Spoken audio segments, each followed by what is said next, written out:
Okay, so I'm recording my 2011 Chevy Cruze.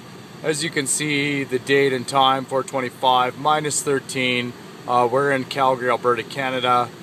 Minus 13 really isn't that cold. It can get a lot colder. Be it tonight, probably we're looking at about minus 17 to minus 20. Now, I've been driving my car. I left my work at about I'm going to round up and say I left work at 3:50. So I've been driving the car for basically, what's that, 35 minutes, right to the button. This is where my temperature gauge is currently sitting. Now, I have contacted GM about this issue. As you can see, the car is still running. I can throttle it up. You can watch the RPM gauge go. The reason I am recording this is for anybody thinking about driving a Chevy Cruze or purchasing one.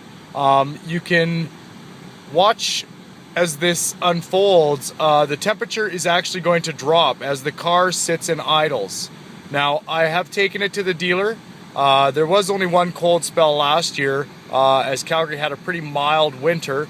So I did take it in, at which point they realized that the car was not operating normally, and they did replace the thermostat.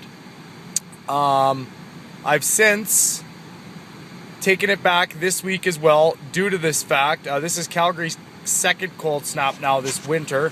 Our previous one, we were sitting at about minus 27 with the wind chill. Now, as we sit here, I'm still waiting for the temperature. Basically, it's now 4:26, so we've had an elapse of about a minute here. GM's remedy basically for the temperature to allow the vehicle to operate properly is take cardboard and stuff it in the rad of my 2011 Chevy Cruze.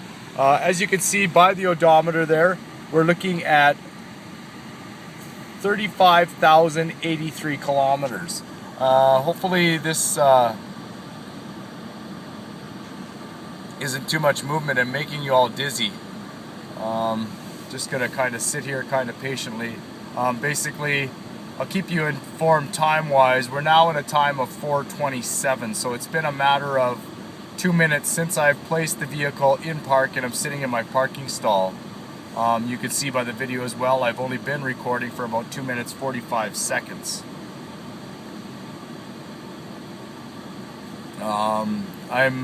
I'm hoping anyone thinking of buying a Chevy Cruze that has winter climate, you might want to definitely look at a different car, as these ones do not maintain their heat. And again, Chevy sees this situation as normal operating. As you can see there, I'm not sure if anybody caught that there, the gauge did just drop just a little bit, so it's definitely on its way down.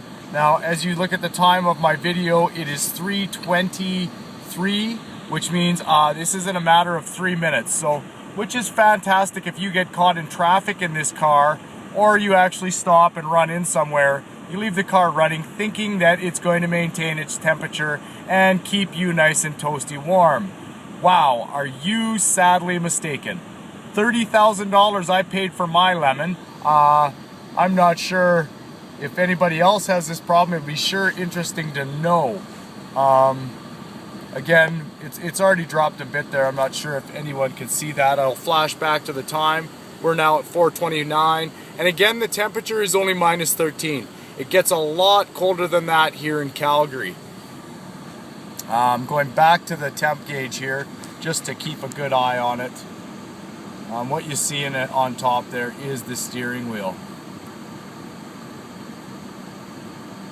So I'm just kind of sitting kind of quiet, waiting. And again, just so you see, the car is still running. I've just touched the gas there just to show that the RPM gauge will in fact move because the car is still running.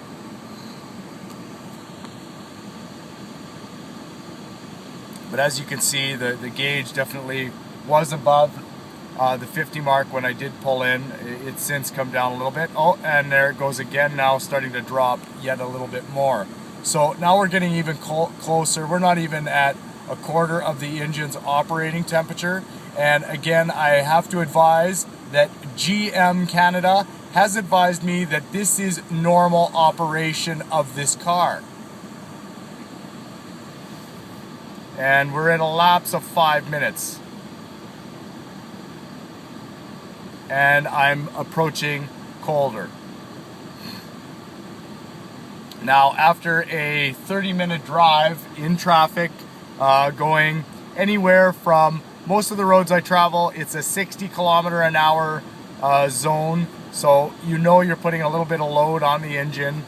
Basically, the only way you can get heat out of this car and get it to maintain a decent temperature is, in fact, to almost 2 foot the car. You basically have to drive with 1 foot on the gas and the other one on the brake to keep the engine under load so that the RPMs stay up, and in fact you're then generating heat. Again, now we're at 6 minutes in, we're at 4:31. Again, the temperature is still minus 13 Celsius.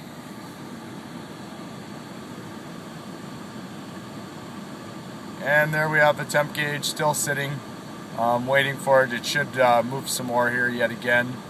Obviously it's got to cool down a little bit from where it's been. I do have the heat on in case anyone's inquiring. At this point, I do have the, it's not even, it is at high, so 28, no, that's the fan.